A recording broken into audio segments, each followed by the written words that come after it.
profundamente no mundo do desporto, através de conversas íntimas com jogadores e figuras-chaves do nosso desporto.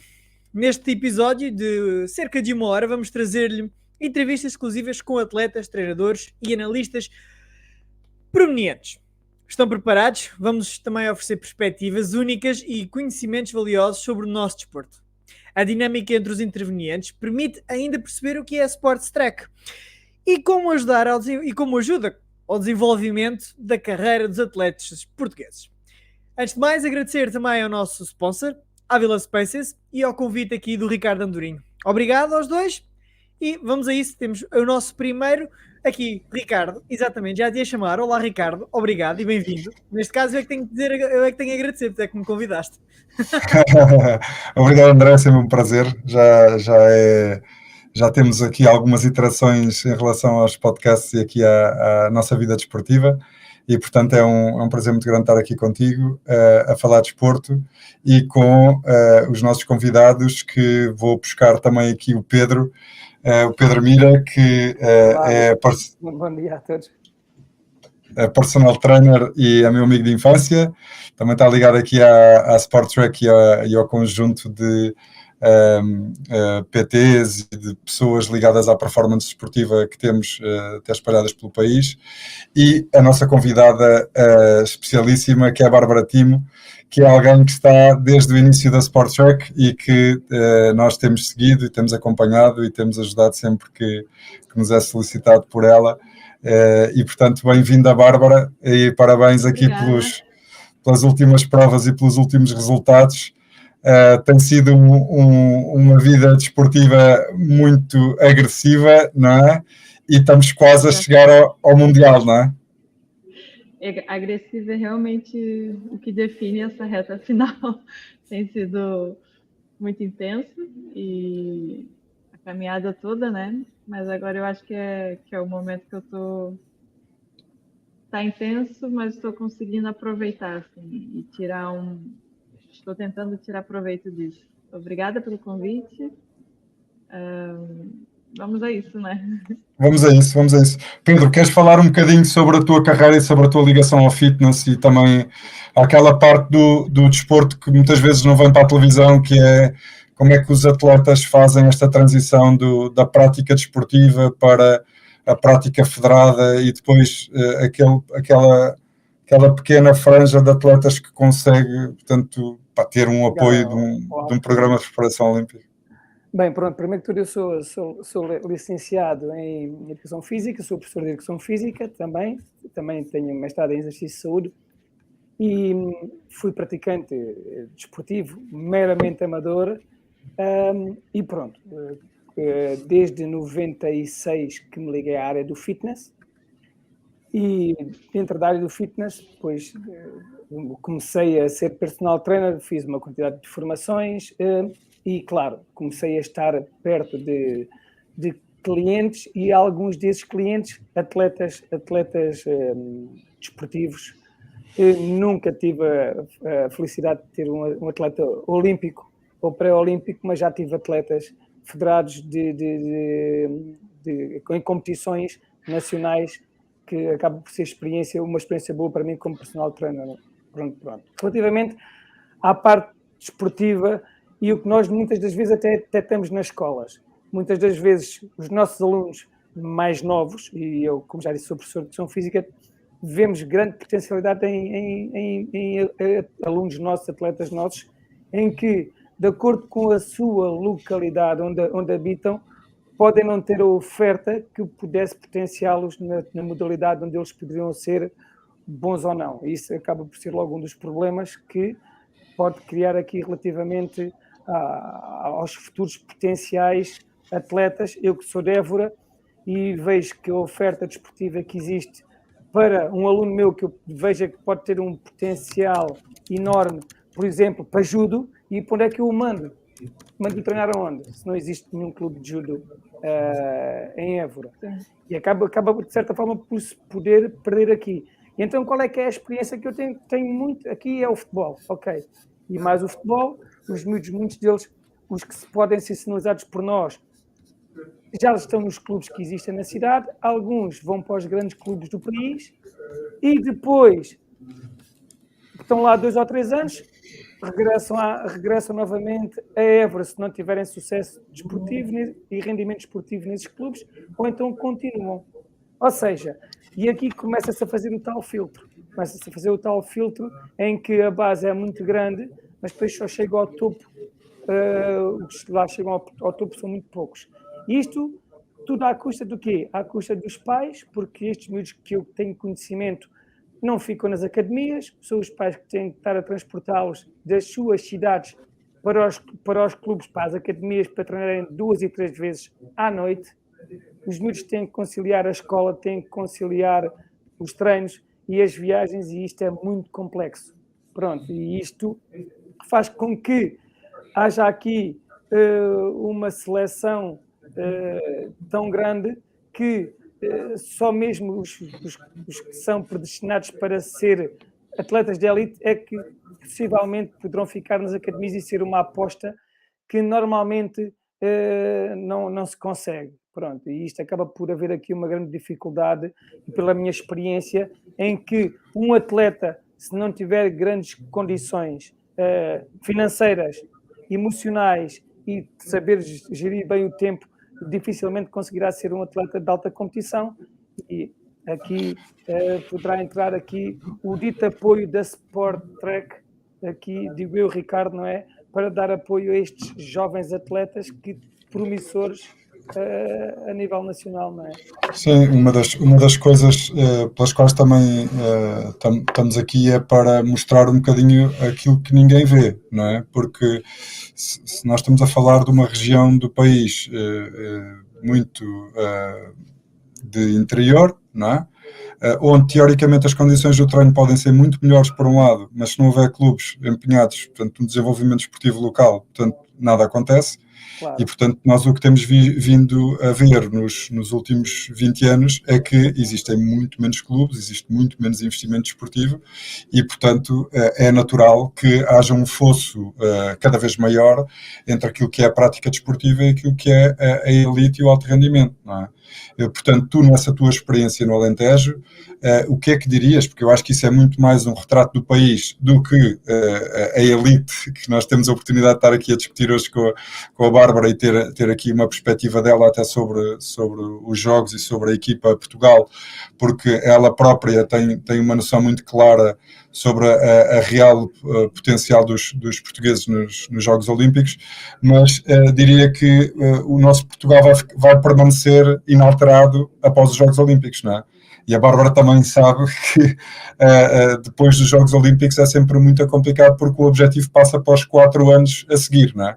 E nos 4 anos a seguir há que se preparar para os campeonatos da Europa e os campeonatos do mundo com a prata da casa e com a estrutura desportiva do país, que não vai para fora, não é? Não vai adquirir conhecimento fora, não é? E portanto, nós na Sport Track temos muita informação sobre os atletas e, ao mesmo tempo, uma dificuldade muito grande de perceber quem é que é a responsabilidade, não é, no país e no desporto escolar, concretamente, não é? Quando nós vimos aqui movimentações antes de, por exemplo, a educação física não ser uma disciplina obrigatória no ensino secundário, não é? Já voltou a ser. Voltou e inclusivamente já conta para a média, que não contava, mas foi recentemente.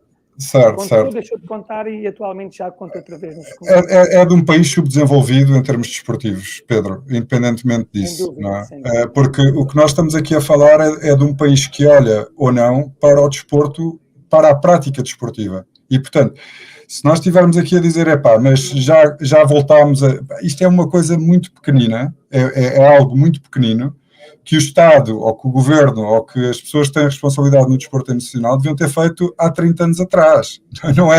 Não é algo que agora a asneira está feita. Nós estamos a ser resultado, mais uma vez, das gerações espontâneas de talento desportivo que temos, e que a Bárbara dizia há pouco ali por trás, temos umas gerações espetaculares até aos 22, 23 anos, porque nos 22, 23 anos, ou realmente os atletas conseguem estar em clubes e em competições que lhes permita não interromper o ciclo de desenvolvimento do atleta, ou então são atletas que acabam. Não têm a mínima hipótese. Não têm a mínima hipótese, porque não têm competitividade. A Bárbara sabe também aqui que o Jorge Fonseca, não é, para fazer muitos treinos e muitos estágios, tem que ir para fora para a malta do peso dele, não é? Porque aqui é andar a rolar no tapete, como vocês chamam. Quem é que é a malta que treina com o Jorge Fonseca em Portugal, não é? Portanto, muitas vezes nós não temos aqui muito esta dimensão, não é? E, portanto, deixa-me só fazer esta pergunta, Pedro. O que é que tu dirias? De quem é a responsabilidade, no fundo? É mais dos clubes? É mais das autarquias? É mais de não haver estratégia nenhuma desportiva? É da política, das políticas centrais que fazem mexer com tudo o resto. Repara, se não há uma política central desportiva, como é que o clube, aliás, das vilas, já nem falo das cidades, como é que um clube de uma vila consegue fomentar a prática desportiva se a política central desportiva não está feita para desenvolvimento desportivo? Se não há um foco no desporto e investir no desporto, se nós já notamos nas grandes cidades, então nas pequenas cidades e nas vilas, pior ainda. E passa tudo por aí. E aquilo que tu estavas a falar há bocado que não se vê, o que é que não se vê? O que não se vê é aquilo que se acaba por ocultar, que é os pais é que fomentam os seus filhos no desporto. Ponto final, sai dos bolsos dos pais na totalidade.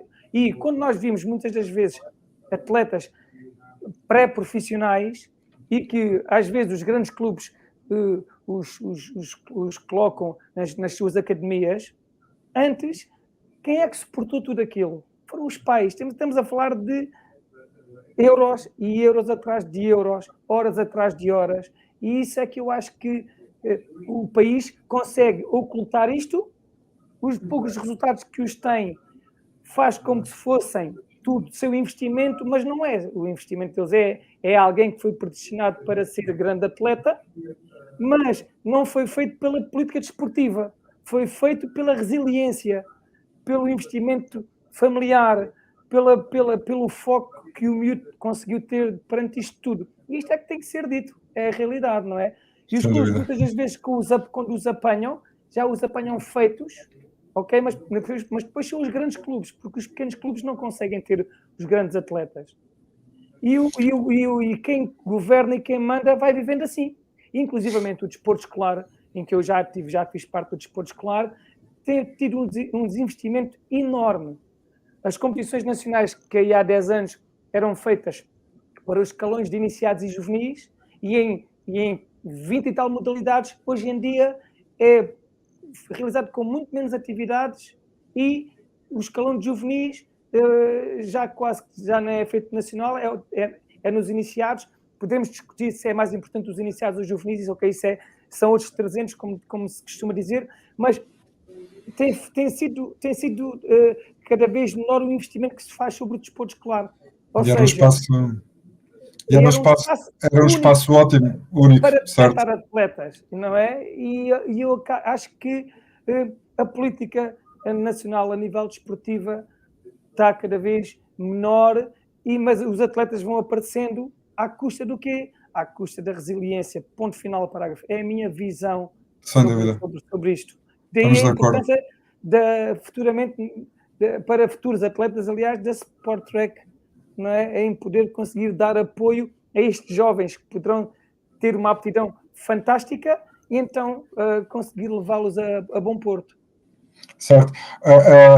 Só para as pessoas conhecerem um bocadinho melhor o projeto, a Sport Track acaba por ser isto um bocadinho também que está a acontecer aqui, não é? Que nós estamos todos na mesma rede, estamos todos ligados e depois acaba por ser fácil aqui a partilha de experiências.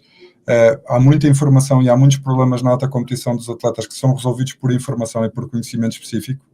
É um nicho que só aqueles que o praticaram conhecem os trâmites, conhecem as dificuldades, conhecem as burocracias, conhecem os acessos, muitas vezes os acessos aos centros de alto rendimento, à capacidade que a federação tem ou não de incluir aquele atleta em alguma iniciativa, a própria ligação com os médicos, com a parte da medicina desportiva e com os fisioterapeutas e com os melhores profissionais da área desportiva. Nós temos um mercado muito grande, mas depois aqueles que são bons são muito poucos, não é? E, portanto, nós muitas vezes não os conseguimos proteger em Portugal, não é? Nós temos alguns fisioterapeutas de renome internacional, não é? Que já saíram do país, ninguém sabe, ninguém conhece o nome, são pessoas humildes, estão a fazer o seu trabalho, mas, por exemplo, estão a trabalhar com a Simone Biles, por exemplo, dos Estados Unidos, não é? Que é uma figura brutal do desporto mundial, mas que os portugueses não sabem que existe um fisioterapeuta que trabalhou com a Simone Biles, não é? E portanto... Passando aqui para a bola para a Bárbara Timo novamente, aquilo que eu gostava de lhe perguntar muito diretamente é, na evolução das dinâmicas do treino, não é? E aqui na parte do desempenho, naquilo que é mais importante para um atleta, não é? Com a craveira e com a experiência também da Bárbara, e por isso é tão importante aqui a Bárbara na parte didática das meninas que querem seguir uma carreira no judo, ou de atletas que são jovens, não é? É aqui perguntar-lhe o que é que se tem alterado e qual é que é a exigência agora para uma menina de 14 anos, não é? Que se inicia no judo, que tem muito jeito, está a ter resultados de âmbito nacional. Quais é que são aqui as melhores dicas para as suas dinâmicas de treino e para os desafios que ela tem que ter a conciliar a atividade do judo com a escola ou com outro tipo de atividades que ela queira ser tão ou mais competitiva do que é no judo? Acho que para uma menina de 14 anos, o interessante é se manter interessada, digamos assim, porque eu vejo atualmente, e na minha época também, o que me trouxe muito ao judo foram as amizades, o que me fez estar no judo, sabe? Foram as amizades, foi saber que na época, se eu estudasse e mantesse bons resultados no estudo e em competições, eu ia ter uma bolsa num colégio particular, eu ia viajar o país, no caso o Brasil, eu viajei o país, e isso me motivava, e isso me interessava, porque ainda mais hoje é tudo tão fácil, assim, é tão fácil ficar em casa, estar numa tela de um telemóvel, estar na internet, rede social, é tão fácil se desinteressar pelo desporto, né? Que é uma coisa que te exige. Então, o importante para a menina e para os pais e para o clube, de todos, é manter... E o desafio é manter a pessoa interessada. E a partir daí, é um passo a passo. Eu acho que é aprender a lidar com a frustração, porque eu acho que essa é a maior realidade que nós temos, né, como atletas. Nós temos muito mais frustração do que vitórias. E reconhecer o que há de bom no desporto, assim, que comigo, no caso, realmente sempre quis viajar, mas dentro das minhas condições financeiras, eu nunca conseguiria ter a quantidade de viagens e conhecer tantos lugares que eu conheci na minha vida. E depois teve o sonho... Uma coisa boa que eu tive na minha adolescência foi que eu era muito ruim no judo. Então, eu sempre fui colocando objetivos muito pequenos, assim. Eu queria os Jogos Olímpicos, claro, porque... Acho que eu queria porque meus amigos queriam. Então, eu queria também. Mas foi muito... Primeiro eu preciso ganhar o zonal. E aí eu perdia, e no outro ano, tá, ganhei. Ganhei o zonal. Agora eu posso pensar para ganhar um nacional. Então eu treinava, perdia um ano, perdia 2, ganhava no terceiro. Ok, ganhei o nacional. Então agora eu posso pensar no continental. E assim eu fui crescendo até depois ter a certeza que quando eu conquistava uma coisa, eu tinha certeza que podia conquistar a próxima, ter as condições, assim. Fosse o tempo que fosse, né? Podia demorar muito ou ser logo de surpresa e conseguir de cara. Mas eu acho que essa ideia de ter objetivos bem possíveis, digamos assim, e ter a consciência que pode conseguir nesse ano, no próximo, e ter aquela estrelinha lá em cima, que é aquele objetivo que parece até inalcançável, como é os Jogos Olímpicos. Até antes de alcançar, você sempre pensa que isso é algo impossível. Mas para mim foi se tornando possível porque eu fui conquistando os meus objetivos que eu tinha, que eu conseguia ver à minha frente, assim, ao meu horizonte, que era ser campeã nacional, depois campeã de um Grand Slam, ter medalha no Mundial, medalha em europeu. E assim, pensar em ser atleta olímpica, eu acho que fica mais fácil. Eu diria que é isso, se manter interessada pelo ambiente desportivo, porque há muitos mais desafios. Assim, na sua formação, qual é que foi o ano ou a altura da sua vida onde se dá o salto para um clube com mais condições, que lhe pudesse proporcionar melhor competitividade? Qual é que é esse momento na sua vida? A que idade é que você teve esse momento? Eu por acaso, é isso, eu tive muita sorte nessa altura. Eu vim do Rio de Janeiro, e lá para os 14, 15 anos, foi uma altura muito, muito forte no judo da minha cidade. E eu tive clubes, primeiro foi a Gama Filho, que era uma universidade que apoiava os atletas e estudantes. Então, o nosso clube, por exemplo, como na Lusófona, nós estudávamos e, na verdade, eu ainda era da escola, né? Ainda era do colégio. Mas as pessoas eram atletas e estudantes o dia inteiro. E isso acabou por formar uma equipe muito forte. E eu, com 15 anos, fui para essa equipe. Eu estava no colégio, mas treinava com eles. Então, tive um salto muito grande, porque treinava com atletas já muito experientes, apanhava muito, mas aprendi muito nessa fase. E depois foi quando eu fui para o Flamengo, para o time de futebol, que foi quando aí eu tive uma estrutura mais de um clube, que foi quando eu tive fisioterapia por muitos anos. Eu acho que até meus 20, 21 anos, a maioria das minhas lesões eram tratadas com anti-inflamatório e gelo e descanso. E eu acho que ainda carrego um pouco desse má cuidado que eu tive, que eu não tinha informação nem acesso, né, a boa fisioterapia e médicos. E só quando eu fui ao Flamengo, quando eu entrei no clube, que tive esse cuidado assim na minha saúde. Isso fez total diferença. Isso já é 16 anos? 16, 18? Eu tinha 21 quando fui para lá. 21, novamente.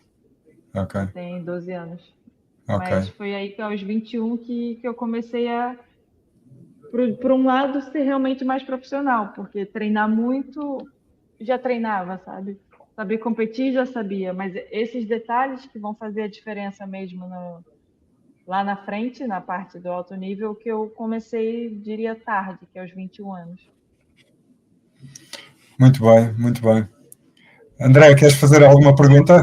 Quero. Bárbara, qual é que é a sensação depois quando dás o salto e para uma estrutura mais profissional? Qual é que é a sensação de tudo que tu passaste e disseste que as inflamações eram tratadas apenas com gelo? Qual é que é a sensação depois de uma estrutura mais profissional neste momento? O que é que o atleta de alta competição neste momento sente nessa altura, na mudança? É um choque muito grande? Sim, acho que é um choque muito grande porque, primeiro, é saber partilhar a dor, assim, porque eu acho que não há nem imagem mental de como que é possível fazer fisioterapia, tratar, e é um processo de aprendizagem também de disciplina, porque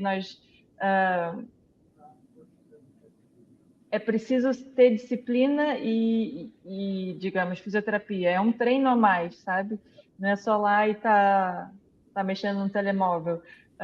Nutrição, psicólogo, isso tudo é uma forma, é um trabalho também. Não é só estar, digamos, no tapete ou na quadra, no pavilhão, arremessando bola, jogando pessoas e treinando.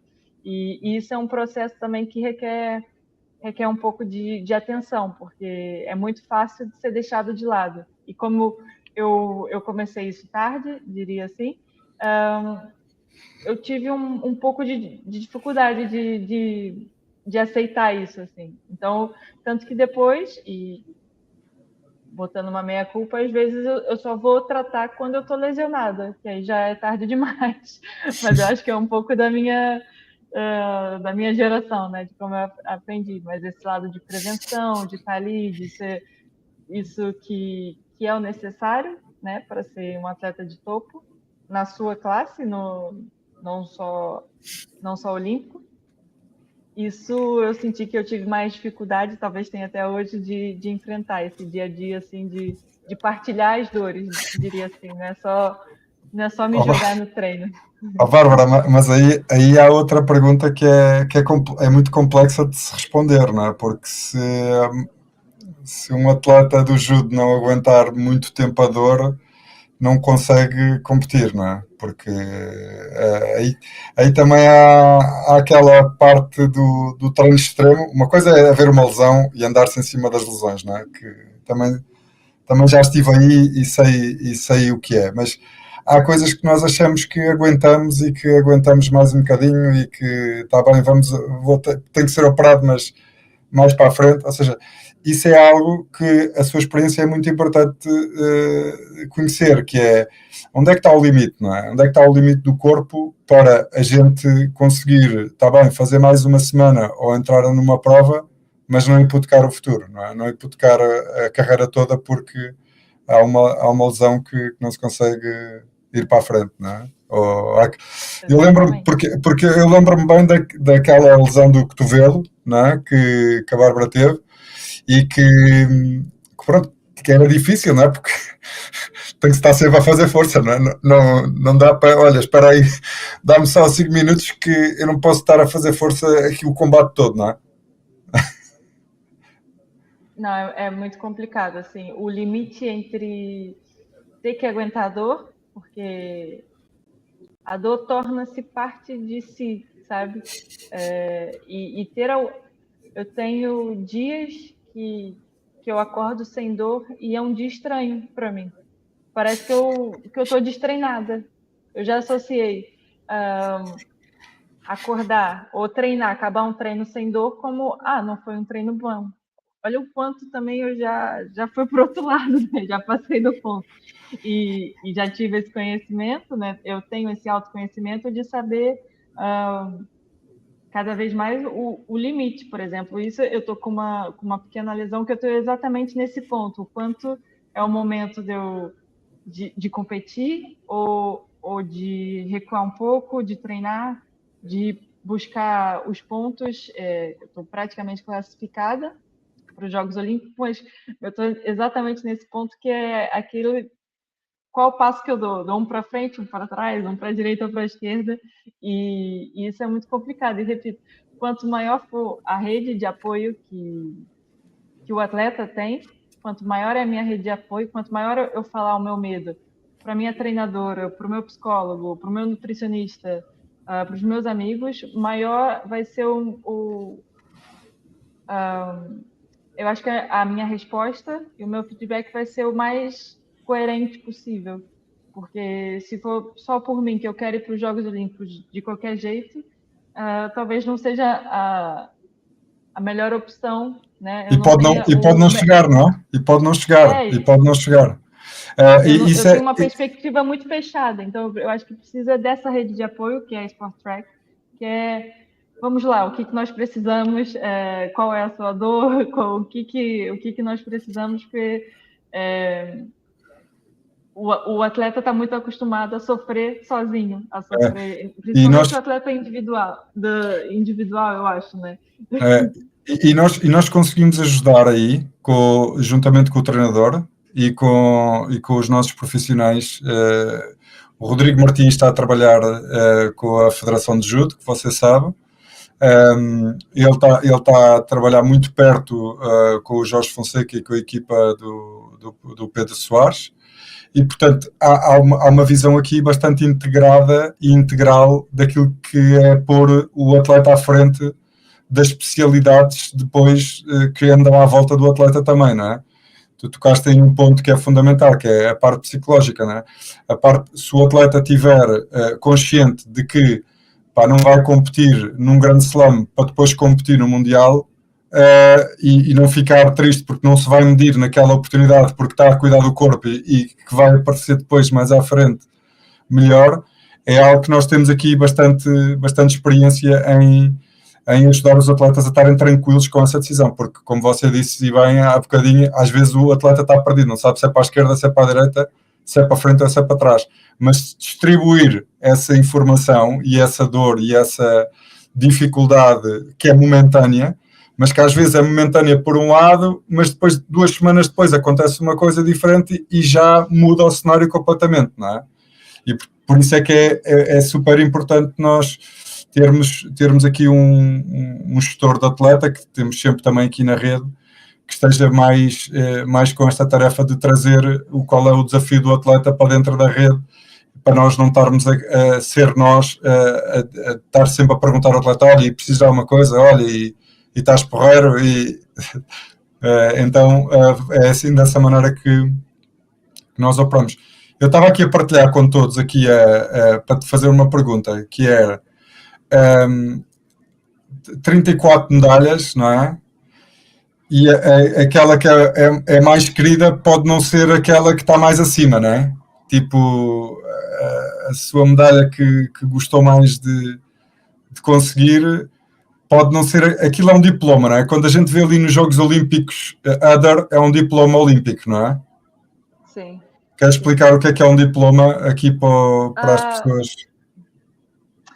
No judo, se eu não me engano, você tem o diploma olímpico de 7º lugar para Para a frente, não sétimo é? e quinto, 7º e 5º lugar dá um diploma olímpico. Eu, no caso, fiquei em 9º. Eu ganhei uma luta nos Jogos e perdi a segunda luta.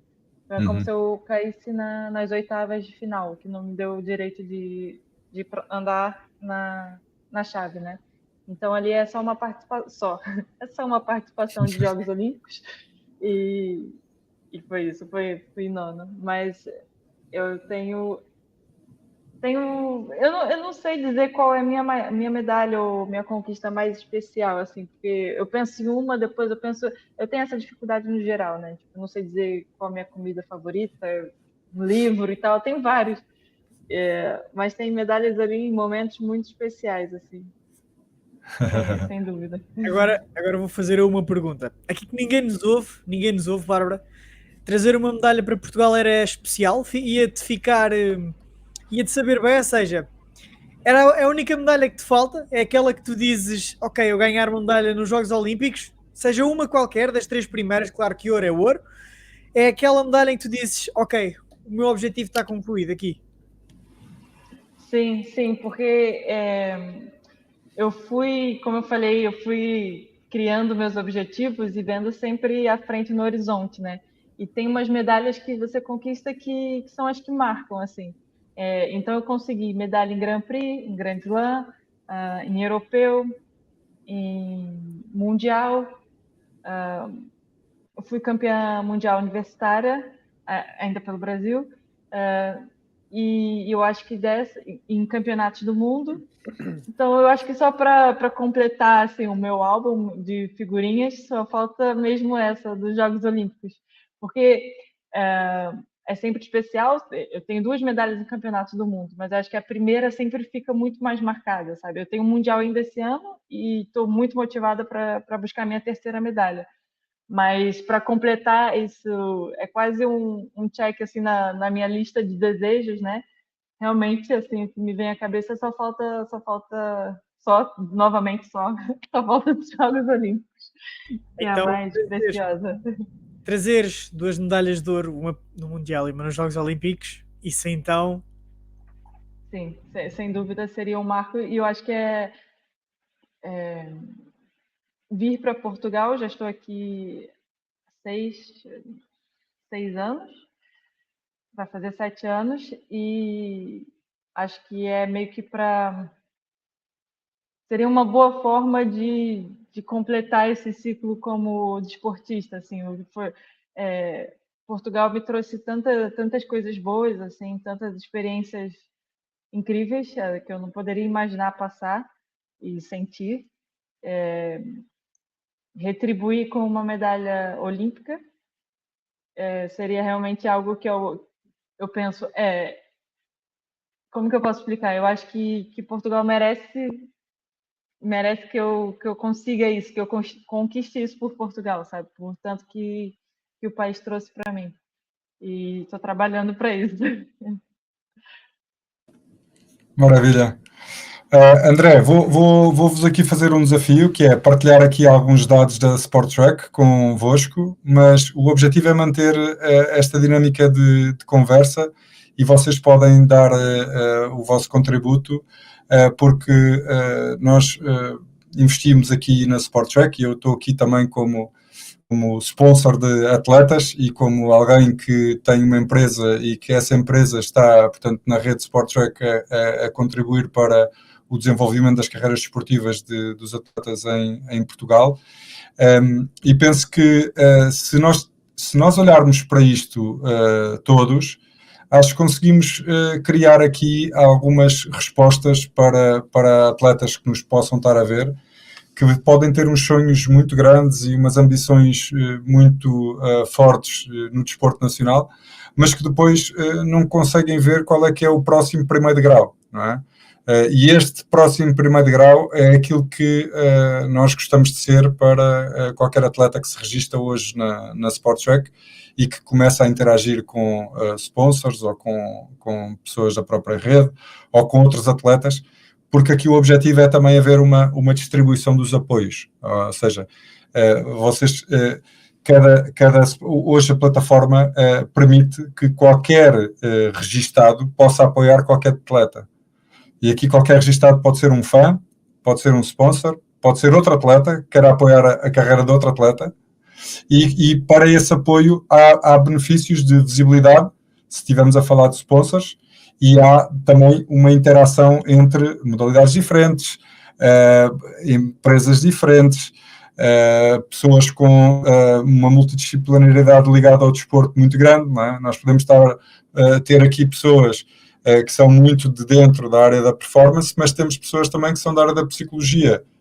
desportiva, mas que têm uma visão completamente centrada no atleta, não é? Não têm uma visão centrada no resultado ou na parte económica, no fundo, daquilo que o desporto também gera, ou da visibilidade, se quiserem, ou também do cuidado que os atletas têm que ter cada vez mais para a sua visibilidade pública, para o marketing desportivo que têm que fazer, para a forma como se relacionam com as marcas, e, portanto, nós gostávamos de fazer aqui a SportTrack um ponto de apoio seguro, como a Sociedade Portuguesa de Autores foi para os autores e para os músicos, a SportTrack foi para os desportistas, não é? Porque os desportistas também, eles têm muita dificuldade de se associarem, não é?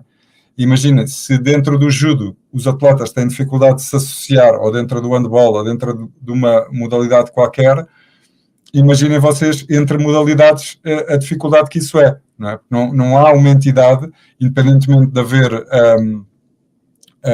aqui a Comissão de Atletas Olímpicos, que funciona dentro do Programa de Preparação Olímpica e do COP, não é?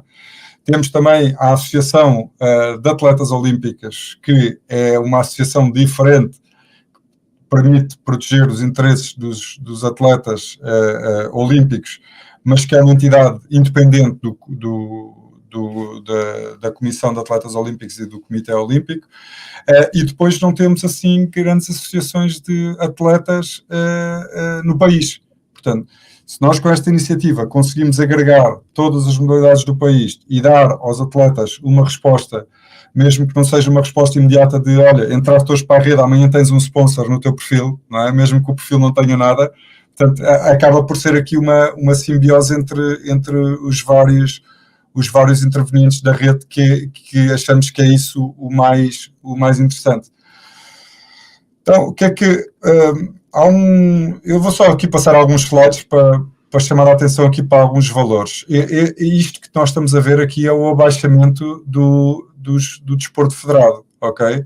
portanto isto corresponde mais ou menos ali antes do Covid, e depois há aqui a partir de 2020, sim, há aqui um grande declínio no número de registados. E isto tem uma implicação grande naquilo que é também nós vermos os números do desporto a descer, não é? A Bárbara há pouco comentava que há menos de 30 milhões de euros de forma direta, portanto nos últimos 3 anos, não foi, Bárbara, aquilo que estava a comentar? 2014 para cá. 2014 para cá. Pronto. E são tipo, para as pessoas que não estão tão dentro do desporto, é muito complexo. O financiamento desportivo nacional é muito complexo e consegue chegar só àquela elite do programa de preparação olímpico ou de resultados que os portugueses têm nas federações desportivas, e porque poderão ter alguns prémios desses resultados dentro das federações desportivas. Só este ano, curiosamente, pela primeira vez descobri, isto aqui o que vocês estão a ter na imagem é o número de como é que se distribui o programa de preparação olímpico para os Jogos de Paris, mas também já investimento para Los Angeles, ok? Isto são só os 22 milhões de euros que foram distribuídos e que foram contratados pelo IPDJ ao governo, e que mostram aqui como é que se distribuem esta tipologia de despesas pelos anos. Ou seja, o que vocês estão a ver aí é os eventos, não é? O programa de preparação olímpico, as despesas com o programa de preparação olímpico, e depois estão a ver mesmo os eventos, aquilo que é os Jogos Olímpicos de Paris e os Jogos Olímpicos as comitivas mexem muita gente, mexem muitas coisas.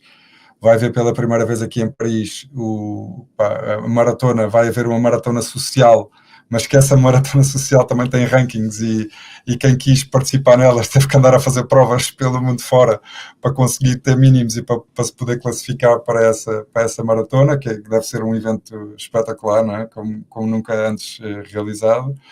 Mas depois é giro ver que há uma modalidade que eu não vos sei dizer qual é, porque é estranho, está ligado ao atletismo, não é? Está ligado ao atletismo, e que eu acho que é uma modalidade, ou é o decathlon, ou é uma coisa qualquer, que está a indexar remunerações diretas às medalhas, que é uma coisa que nenhuma modalidade isoladamente tinha feito até à data, não é? Portanto, a gente sabe que existem, todos os países têm formas de remunerar, às vezes até por carreira, e como a Rússia, não é? A Rússia tinha, para atletas olímpicos, tinha uma pensão, não é? Vitalícia para atletas olímpicos, não é? Portanto, e os países isoladamente trabalham essas partes relacionadas com o desporto. Nós aqui em Portugal ainda estamos à espera de um estatuto que responda um bocadinho àquilo que são os interesses dos atletas de uma forma mais eficiente, não é? Nós falámos há bocadinho com o Pedro em relação àquilo que é o desporto escolar e à valorização do atleta no desporto escolar, mas há depois o pós-carreira, por exemplo, que é uma área bastante complexa, não é? Em que as ajudas não existem, não é? E, portanto, quando nós não temos a base da segurança social feita, preparada, ou os contratos de trabalho dos desportistas, todos como contrato de trabalho desportivo e não como prestações de serviço e recibos verdes, que são muito mais penosos para os atletas e dão-lhes muito menos proteção, acaba por ser muito complexo, não é? Eu vou aqui saltar isto para não ser muito chato. Isto é informação que depois a gente pode partilhar com quem quiser. Mas o que vos gostava de perguntar é se tinham esta noção, ou seja, isto são dados reais que vocês veem aí agregados sobre os atletas que estão registrados na Sporttrack. E o que nós sabemos é que, em média, 2.200 euros por ano vão só para despesas resultantes de lesões que não são regulares, não é? Não é fisioterapia regular, são intervenções que há uma lesão, tem que se cuidar dessa lesão, ou há uns exames clínicos que se tem que fazer. Portanto, nós só estamos a falar de coisas extraordinárias, no fundo, na vida de um atleta, não é? Porque treinar, preparar-se para o treino e competir, isso é todos os dias, não é? E todos os fins de semana, não é? Agora, esta parte que não se vê de quem é que paga estas despesas, e vocês saberem que 2.200 euros, independentemente da modalidade que estamos a falar, não é? Nós sabemos também que por menos de 40 euros hoje em dia um pai não consegue meter o filho a fazer qualquer desporto, não é? E portanto, esta noção nós não a temos enquanto sociedade, não é? Nós não temos esta noção. Nós podemos ter a noção individualmente da carreira de cada um, do que é que cada um fez na vida, do que é que cada um investigou, do que é que cada um foi atrás dos valores. Mas realmente nós não temos a noção, muitas vezes, da precariedade que é isto. Porque nós estamos a levar muitos valores do desporto para outras áreas da economia. Estamos a levar para onde? Para o turismo, montes de dinheiro, valores de dinheiro muito grandes, portanto, estão a ser levados para o turismo, porque são os hotéis e são as viagens, não é? Isso está tudo dentro do Orçamento de Estado, dentro da parte do turismo, não é? E a outra é a parte da saúde, não é? Nós temos muita saúde esportiva em Portugal, paga, porque existe desporto. Não é porque existem pessoas, não é porque existem hospitais, é porque existe desporto, não é? São o desporto que estão a levar as lesões para o hospital e para os centros e para as ressonâncias magnéticas, e se calhar o desporto, para algumas coisas, leva muito mais gente do que a população normal, não é? E, portanto, todos estes dados agregados, eles não estão em lado nenhum, não é? Ou seja, estão no Ministério da Saúde e depois estão no Orçamento de Estado, não é? Mas os portugueses que estão interessados no desporto e em desenvolver a atividade esportiva em Portugal, esses números não estão à disposição de cada um. O que é que vocês acham sobre isto? Acham que é possível mudar alguma coisa na estrutura do desporto nacional? Quais é que são as vossas ideias para isto? O que é que nós podemos fazer? Melhor dito.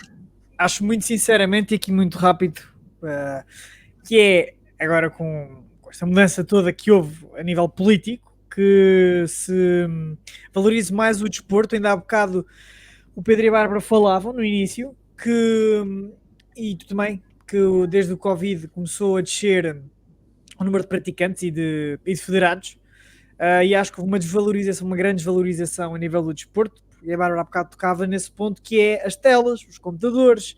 É muito mais fácil hoje em dia ficar em casa agarrado a um comando, a jogar computador, a jogar PlayStation, em vez de ir meia hora, 20 minutos mínimos diários, que é o recomendado, mínimos, dar uma caminhada. E depois lá está, voltamos sempre àquilo que o Pedro falava também a nível político, porque acho que muito sinceramente a nível político não tem havido o justo valor que se deveria dar ao desporto. É bonito, é muito bonito vermos atletas como a Bárbara, como o Jorge, entre outros, irem aos Jogos Olímpicos, trazerem medalhas. É muito bom para Portugal, mas ajudar só quando vão aos Jogos Olímpicos, porque durante o resto do tempo não há ajudas.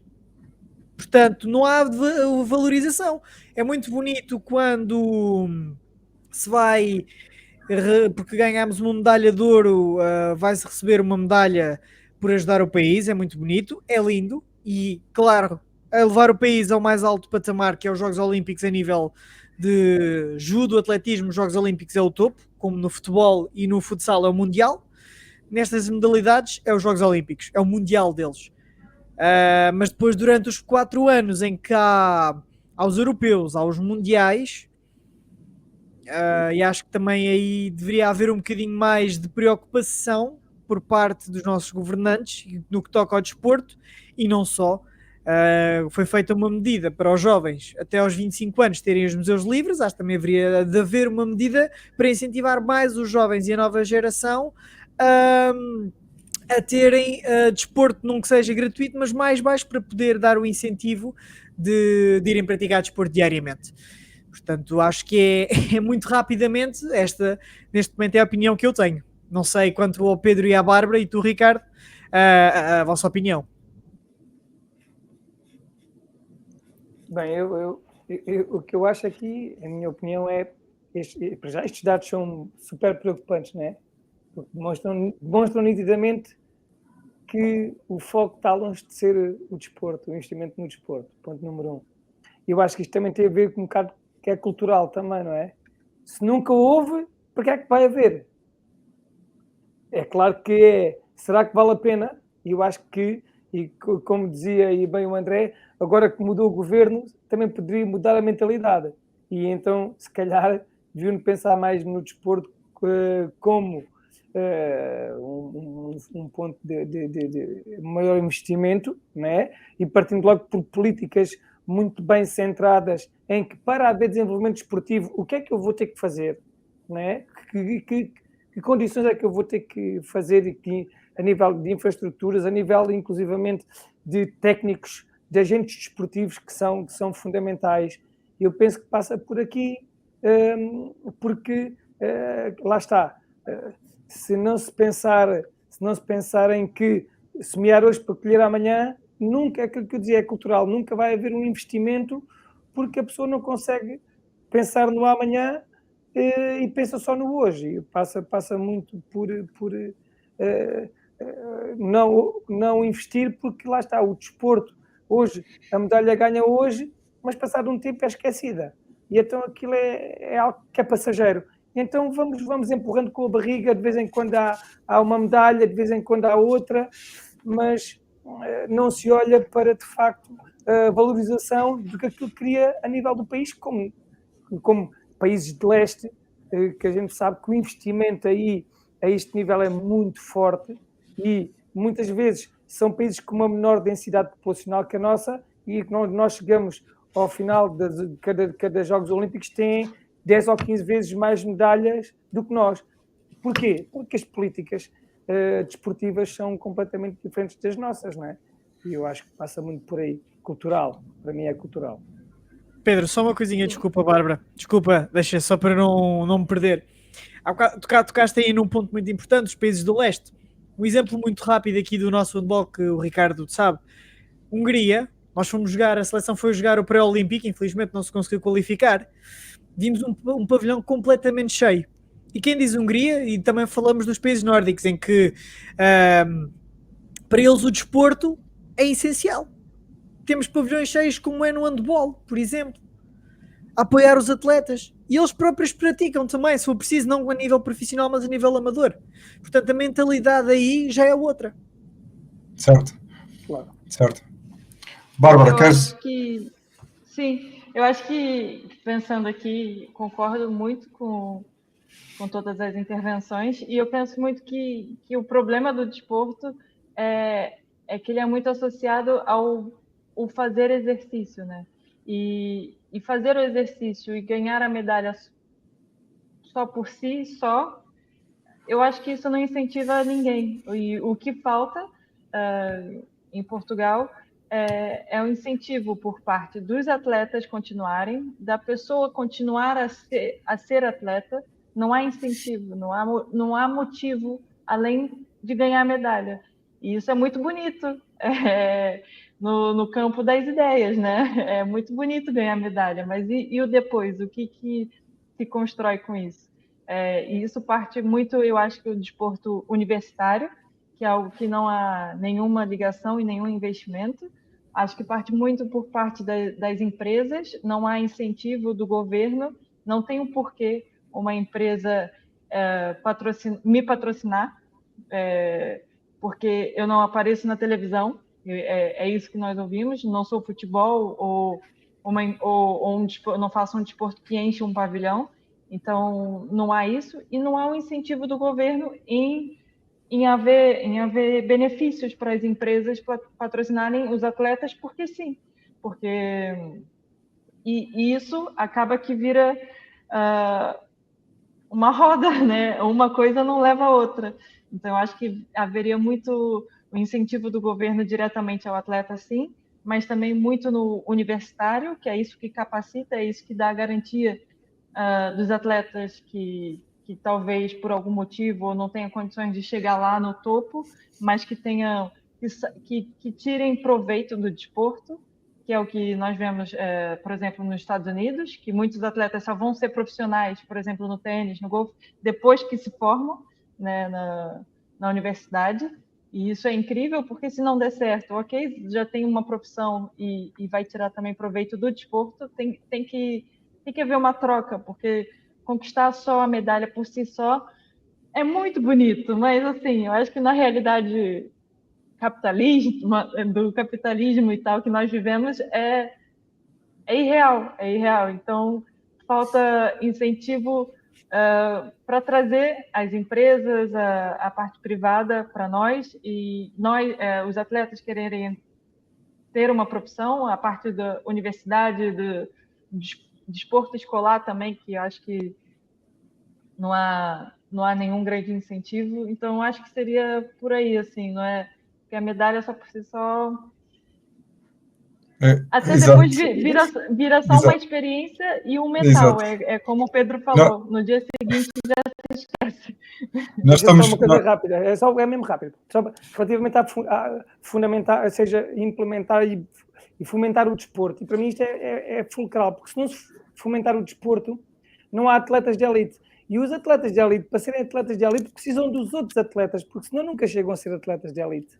Por isso, quanto mais atletas houver, mais atletas de elite haverá, e inclusivamente desses atletas, quanto mais atletas de elite houver, mais competitividade haverá e automaticamente o crescimento é maior. Mas tem que se fomentar o desporto. Se não se fomentar o desporto, dificilmente se fazem atletas de elite. Sem dúvida. Estamos a 4 minutos de fechar. Já te passo a bola, André, para agradecermos ao nosso sponsor e para seres tu a fechar. Eu agradeço-vos imenso a vossa participação. Só gostava de fechar com no fundo, a minha opinião, mas o resumo também daquilo que foi dito e daquilo que foi, no fundo, nós trazemos aqui a Bárbara Timo, quem agradeço muitíssimo, porque os dias dela não são iguais aos dias das outras pessoas e ela sabe o que é que eu estou a referir com isto e, portanto, é sempre um prazer ter aqui o depoimento dela numa fase crítica da vida desportiva dela, não é? Que estamos em cima dos Jogos Olímpicos e ainda do Mundial e, portanto, a atenção é grande aí para ela para se sentir bem. Mas dizer-vos que nós temos que falar das coisas com esta honestidade para conseguirmos mudar alguma coisa. E agradecer-vos muito as vossas opiniões, porque a minha está completamente alinhada à vossa. Sem que tenhamos que fazer o esforço de separar o que é prática desportiva para aumentarmos os números que o Pedro estava a dizer há pouco, e aí não podemos falar de valores de 50 euros por mês para famílias que não têm 20 para dar, não é? Porque senão o jovem está excluído à partida e, portanto, nós temos muitas vezes o desporto a ser utilizado como arma de arremesso contra os filhos. Ou seja, os pais a dizerem aos filhos que se não tiverem boas notas, tiram-nos do desporto, não é? E portanto, há uma série de conotações também do desporto com a parte pedagógica e com a educação que nós não afloramos aqui porque também não era esse o momento, mas que influenciam esta divisão do o que é a prática desportiva para que idades o Portugal tem para oferecer aos seus jovens. É uma pergunta sem resposta. E a outra pergunta sem resposta, como é que financiamos as carreiras desportivas em Portugal? Porque não há sequer um convite para os atletas com essa possibilidade poderem perceber alguma coisa de uma política desportiva que não existe e, portanto, se não existe, não pode ser comunicada, não é? E, portanto, obrigado aqui a todos pelo vosso tempo. Passo-te a palavra, André, e obrigado por esta grande primeira intervenção enquanto moderador aqui da Sport Track. Obrigado, eu é que agradeço o convite, mais uma vez a ti, Ricardo, aqui à Sports Track. Pedro e Bárbara também, obrigado. Bárbara, é um privilégio falar com uma atleta olímpica tão medalhada como tu. Desde mais, obrigado. Eu que estou habituado a entrevistar grandes nomes, a entrevistar um grande nome do judo não é todos os dias, obrigado. Pedro, também, porque aqui a nível de personal trainers é uma questão muito importante. E fica desde já o convite a vocês os dois. Aqui, se o Ricardo me permitir, acho que o Ricardo já sabe o que é que eu vou dizer. Permites-me? Posso fazer Claro que sim, claro que sim. Pedro e Bárbara, eu tenho um podcast e eu queria vos convidar individualmente, claro, a irem lá, porque há um dos episódios que eu quero falar sobre saúde e aqui nível de treino, e Pedro, acho que era impecável ter-te lá também, a falar um bocadinho, e Bárbara... Ok. E Bárbara, já que tu estás na zona de Lisboa, nós costumamos fazer ao vivo, estás na zona de Lisboa, então depois do Mundial, antes dos Jogos Olímpicos, que tal? Seria uma boa ideia? Aqui, Difícil Para vai mostrar ser a medalha, animar para eu mostrar- estar em Lisboa até os Jogos Olímpicos, mas sim. O nós em convite está Lisboa, nosso aceito, sítio é só mesmo perto alinhar. de Lisboa. Olha, Ricardo, obrigado mais uma vez. E agora vou-me despedir, desculpa lá fazer aqui também um bocadinho da minha publicidade.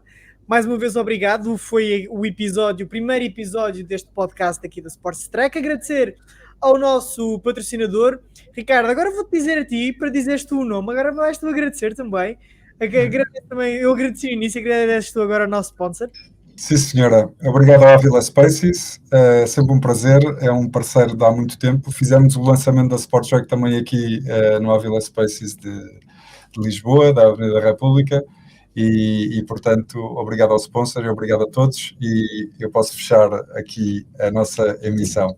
Forte abraço. Obrigado a todos. Obrigada, foi um gosto. Obrigada.